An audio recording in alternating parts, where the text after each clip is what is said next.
A girl went to a store just a few minutes away from her house, but she never came back. It was a simple errand, the kind of mundane task that happens in every small town across America every single day. Buy a soda. Grab a chocolate bar. Walk home before dinner. But on that summer afternoon in 1985, the walk home became a journey into darkness that would haunt a community for decades. It took 30 years to learn the unexpected truth behind her disappearance. The truth that surfaced was so chilling even seasoned investigators struggled to believe it. From the very beginning, this story resembled a detective thriller with an unbelievable plot filled with dead ends, wrongful accusations, and a system that seemed determined to fail the very people it was sworn to protect. Once detectives finally uncovered the full story, they could barely process what they were looking at. This is the story of Christy Wesselman, a life cut short, a family destroyed, and a mystery that refused to stay buried.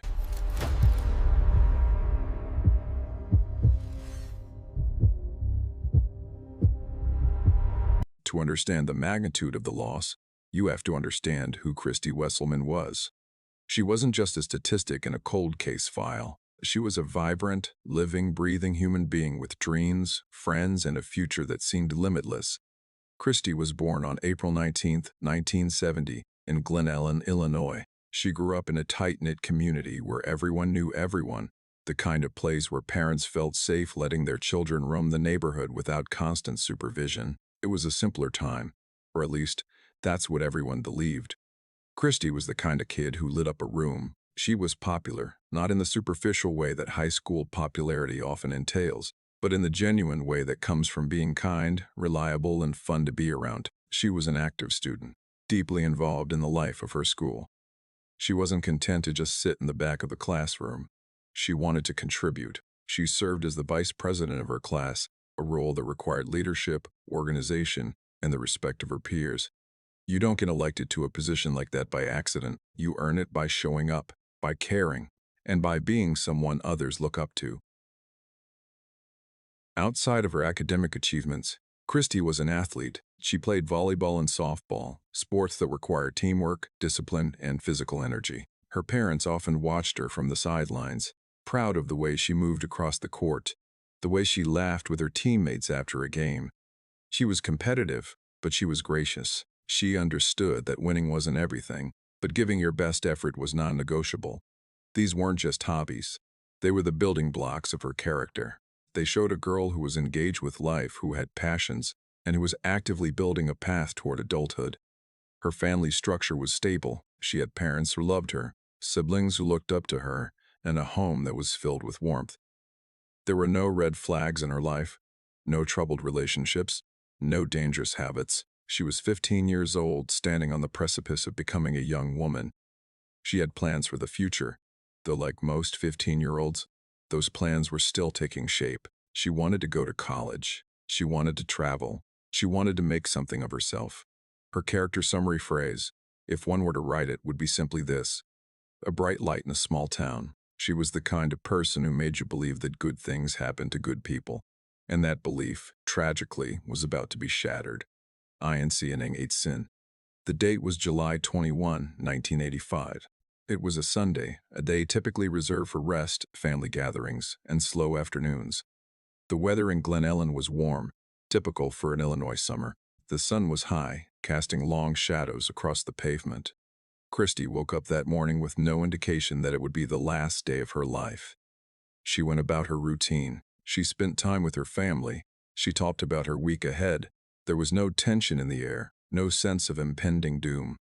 Around 40 p.m., Christy decided she wanted a snack. It was a harmless impulse. She told her mother she was going to walk to the local store. It was just a few minutes away from their house. A simple walk down familiar streets, past familiar houses, to a store where the clerk knew her by name. She didn't need a ride. She didn't need permission beyond a casual heads up. She was 15, responsible, and capable.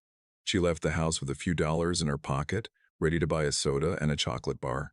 She arrived at the store shortly after 40 cells for sentence BM. The store clerk, a local resident, saw her come in. He saw her pick out her items. He saw her pay. It was a transaction that lasted no more than 5 minutes. Christy left the store with her purchases in hand. She stepped out onto the sidewalk. She began the walk home. This is the last confirmed moment of Christy Wesselman's life. She was seen, she was alive, she was heading toward safety, but she never crossed the threshold of her front door. The walk that should have taken minutes stretched into hours. The sun began to dip lower in the sky. The shadows grew longer. The dinner hour approached, and Christy was nowhere to be found. The mundane action of going to the store had abruptly transformed into a disappearance that would defy explanation for 3 decades. She vanished into the afternoon air, leaving behind only questions that no one could answer. Back at the Wesselman home, the atmosphere began to shift from casual expectation to low-level concern. Christy's mother waited. She expected her daughter to walk through the door any minute, rustling with the wrapper of her chocolate bar, maybe talking about something she saw on the way, but the minutes ticked by, then the hours. The concern deepened into worry. A 15-minute walk had turned into an hour. Then 2. Christy's mother began to call friends. Maybe Christy had stopped to talk to someone. Maybe she had gone to a friend's house and lost track of time. But the calls yielded nothing. No one had seen her. No one knew where she was. The sun was setting now. The warmth of the day was giving way to the chill of the evening. The family began to search the streets themselves. They walked the route Christy would have taken. They called her name. They asked neighbors if they had seen her. The neighborhood, usually so familiar and safe, began to feel alien and threatening. By 1:50 a.m., the worry had escalated into full-blown panic. It was the middle of the night. A child was missing. The family could wait no longer. They filed a police report. The wheels of the justice system began to turn, slowly at first, then with increasing urgency. The police arrived at the scene. They took statements. They looked at the timeline. A girl leaves her house at 44 Zennersee. She is seen at the store at 44 Zennersee, never comes home. It didn't make sense. In a small town like Glen Ellen, this wasn't supposed to happen. People locked their doors at night, not because of criminals, but because of habit. And now, one of their own was gone. The search expanded. Volunteers were called in. Flashlights cut through the darkness of the streets. Cars cruised slowly down the roads, eyes scanning the sidewalks. But the streets were empty. The silence of the night seemed to swallow any clue that might have been left behind. The alarm was palpable. You could feel it in the air, a collective holding of breath by the entire community. They were looking for a child, but deep down, a terrifying thought was beginning to form in the minds of the investigators. This wasn't just a runaway case. This was something else, something darker. The next morning, the investigation kicked into high gear. The police returned to the store. They interviewed the clerk again. He confirmed Christy's visit. He confirmed the time. He confirmed she left alone. This was crucial. It established the last known location. It narrowed the window of time. She had disappeared somewhere between the store and her home. It was a short distance. Theoretically, she should have been seen by someone. Witnesses were found. People who were out on that Sunday afternoon. People who were walking their dogs, mowing their lawns, sitting on their porches. But despite the presence of people, no one had useful leads. No one saw a struggle.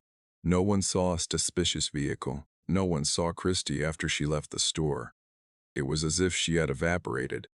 The police expanded the search grid. They looked in ditches. They looked in wooded areas. They looked in abandoned buildings. Then, the breakthrough that no one wanted to find. Christy's body was discovered in a nearby field. It was located via a shortcut path, a route she might have taken to save time. It was close to her home, agonizingly close. The discovery sent a shockwave through the investigation. The hope that she might be found alive, perhaps lost or injured, vanished instantly. This was now a homicide investigation.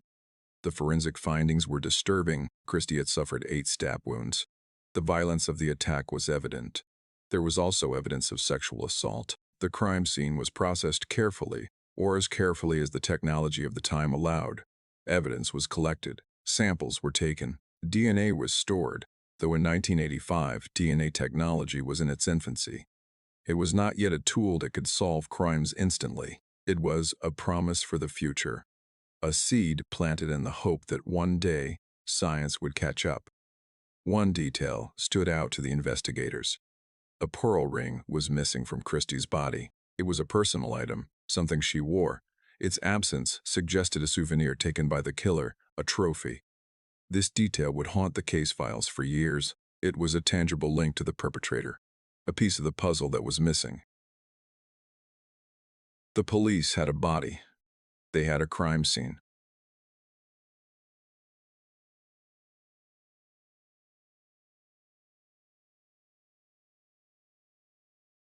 They didn't have a suspect, and in the world of criminal investigation, having no suspect is the most dangerous position of all. It means the killer is still out there. It means they could strike again. The investigation moved into a phase of intense scrutiny. Every clue was examined. Every lead was followed. But the case was riddled with dead ends. There were no footprints at the scene that could be matched to a specific individual. The soil was common. The shoes were generic. There were no belongings left behind by the killer. No cigarette butts, no tools, no weapons. It was a clean crime scene, suggesting a level of planning or luck that was unsettling. Many people were nearby at the time. It was a Sunday afternoon. Families were out. Cars were driving by. But despite the potential for witnesses, no one came forward with definitive information. No one saw the attack. No one heard a scream. The silence of the field had kept it secret. The police generated multiple suspects, men with histories of violence, men who lived in the area, men who fit a certain profile, but one by one they were cleared. Alibis were checked. DNA, where available, was ruled out. The list of suspects dwindled, but the list of questions grew. Then there was the issue of Willis. For 4 years, a man named Willis sent harassing tips to the police. He claimed to know something. He claimed to have information. But his tips were cryptic, confusing, and ultimately unhelpful. They consumed resources. They led investigators down rabbit holes that ended in walls. Was he involved? Was he a voyeur? Or was he just a nuisance taking advantage of a tragedy? The police couldn't be sure. But the noise he created distracted from the signal. It muddied the waters. It added another layer of frustration to an already agonizing process. The community began to lose faith. The initial surge of volunteerism faded. The posters weathered in the rain. The faces on the missing person flyers became familiar, then faded into the background of daily life. Christy's family was left in a limbo of grief. They wanted answers. They wanted justice. But the police had nothing to give them. The case was going cold. The momentum was lost. And the killer, whoever they were, was walking free. In 1988, a new tool became available. DNA testing. It was the future of forensic science. It offered the possibility of absolute identification. The evidence collected from Christy's body was re-examined. Biological evidence was found. It belonged to the killer. This was the break they had been waiting for. But there was a problem. They needed a suspect to test against. You can't run DNA against a database if the database doesn't exist yet. You need a person. Enter Dana Henry. Henry became the focus of the investigation. Why him? The reasons were circumstantial. He was in the area. He fit a certain profile. The police zeroed in on him. They believed he was the killer. They demanded a DNA sample. Henry refused. He knew what a sample could mean. He knew that once given, it could be used against him, even if he was innocent. He stood on his rights. He said no. The police response was aggressive. They jailed Henry for contempt of court. They held him until he complied. It was a coercive tactic designed to break his will. Eventually, Henry complied. He gave the sample. The results came back. He was cleared. His DNA did not match the evidence from the crime scene. He was innocent. But the damage was done. Henry had lost his home. He had lost his friends. His reputation was shredded. The community had turned against him. The police had treated him as guilty before proving him innocent. He had spent time in jail. He had spent money on legal fees, totaling around $50,000. He filed a lawsuit against the police department. He wanted compensation for the ruin of his life. He wanted an apology. He got neither. The police never apologized. The system had chewed him up and spit him out, and now it was moving on, leaving him to pick up the pieces of a destroyed life. This phase of the investigation highlighted a disturbing trend. The desire for a resolution was so strong that it blinded the investigators to the possibility of error. They had a suspect. They wanted it to be him. When the science said it wasn't, they should have stepped back. They should have reevaluated. Instead, they moved on, leaving the case cold once again. The DNA evidence was stored. It was a key without a lock. It would wait. The years rolled by. 1990, 1995, 2000. The world changed. Technology advanced. Computers became faster. Databases became larger. But in Glen Ellen, the clock stopped in 1985. Christy's case remained open but inactive. It was a file on a shelf. It was a name on a list. The family aged. Christy's mother grew older. The pain didn't fade. It just calcified. It became a part of who they were. In 2000, a significant step was taken. The DNA profile from Christy's case was uploaded to the FBI database. This was a game changer. It meant the evidence could be compared against offenders from across the country, not just the local area. It meant that if the killer committed another crime elsewhere, they might be caught. But the upload yielded no matches. The killer was not in the system. Either he had never been arrested for anything else, or he was careful. The case remained cold for 15 more years. 15 years. Think about that. A decade and a half of silence. A decade and a half of wondering. A decade and a half of the killer living his life. Perhaps marrying. Perhaps having children. Perhaps committing other crimes. The injustice of it was staggering. The system had failed Christy. It had failed her family. It had failed Dana Henry. And now, it was failing the truth. The DNA law advocacy subplot became a central theme in the background of this case. Activists pushed for stronger laws, for mandatory DNA collection from violent offenders. They argued that if the law had been different, Christy's killer would have been caught sooner. They were right. But laws change slowly. And justice delayed is justice denied. Then, in 2015, the break finally came. It had been 30 years since Christy walked out that door. 30 years since the Wesselman family's life was shattered. The FBI database pinged. A match was found. The DNA from the crime scene matched a profile in the system. The name associated with the profile was Michael Jones. He was 62 years old. He lived in the area. He was arrested for domestic violence under a 2002 Illinois DNA law. This was the key. The law required DNA collection upon arrest for certain offenses. Jones had been arrested. His DNA had been taken. And it matched the DNA from Christy Wesselman's murder. The arrest was swift. The shock was immediate. How had he not been caught sooner? How had he lived in plain sight for 3 decades?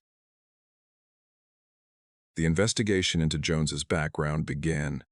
It revealed a history of violence that should have raised red flags years ago. Jones had a prior assault history dating back to the mid-70s. He had another assault charge in 1983, just 2 years before Christy's murder. He had been released early from custody. He was a known quantity to the system. He was a violent offender who was walking free. Jones was married. He had a life.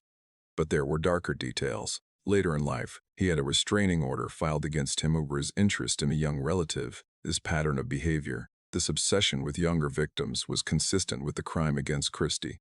He was a predator. And he had been hiding in the community the whole time. Investigators looked at his movements. He took solo motorcycle trips. This explained why he was never on the radar during the initial investigation. He was mobile. He was independent. He could come and go without anyone questioning him. He was a ghost in the machine. The DNA match was the hard proof that connected him to the scene. It was the indisputable link that bypassed the need for witnesses or confessions. Science had finally caught up with the crime. Michael Jones was not a stranger to violence. His background was a catalog of aggression. The mid-70s assaults showed a pattern of behavior that started young. He didn't just snap in 1985. He was already on a path. The 1983 assault charge was particularly damning. It showed that he was active in the area at the time of Christy's murder. He was known to law enforcement, but the system let him slip through. He was released early. The protections that should have been in place were not. His personal life was a facade. He was married, presenting as a normal member of society, but the restraining order regarding the young relative suggested that his urges never went away. They just went underground. He learned to hide them. He learned to avoid detection. The solo motorcycle trips were his way of maintaining freedom. He could go where he wanted, when he wanted. He wasn't tied down by family obligations that would require explanation. He was a lone wolf. This background information changed the narrative of the case. It wasn't just a random act of violence. It was the act of a serial predator who had been managed poorly by the justice system. The early release of violent offenders became a central theme in the reflection on this case. Christy's mother would later say that the early release of Jones enabled the murder. If he had been kept behind bars, if his risk had been assessed correctly, Christy might be alive today. The systemic failure was not just in the investigation. It was in the incarceration and release protocols. Jones was a ticking time bomb, and the system handed him the fuse. Jones was charged in September 2015. The news spread quickly. For the Wesselman family, it was a mix of relief and renewed pain. Relief that there was a name. Relief that there was accountability, but pain that it had taken 30 years. Pain that the justice was so delayed. The legal process moved forward. Jones faced the evidence. The DNA match was overwhelming. There was no way to explain it away. In 2018, Jones pleaded guilty. He admitted to the crime. There would be no trial. There would be no cross-examination of Christy's family. There would be no chance for him to walk free on a technicality. He pleaded guilty to murder. The sentencing hearing was emotional. The families spoke. They talked about the hole Christy's absence had left in their lives. They talked about the years of uncertainty. They talked about Dana Henry, the wrongful suspect, and the injustice he suffered. Jones was sentenced to 80 years in prison. It was effectively a life sentence. He would not be eligible for parole until 2095. By that time, he would be well over 100 years old. He would die in prison. The court made it clear this crime was heinous. The punishment would be severe. The closure was finally here. The killer was behind bars. The family could breathe, just a little. The aftermath of the case left deep scars. For Christy's mother, the resolution brought a sense of vindication. But it didn't bring Christy back. She remained vocal about the failures of the system. She blamed the early release of Jones. She blamed the lack of oversight. She wanted changes so that this wouldn't happen to another family. Her grief was transformed into advocacy. She wanted her daughter's death to mean something.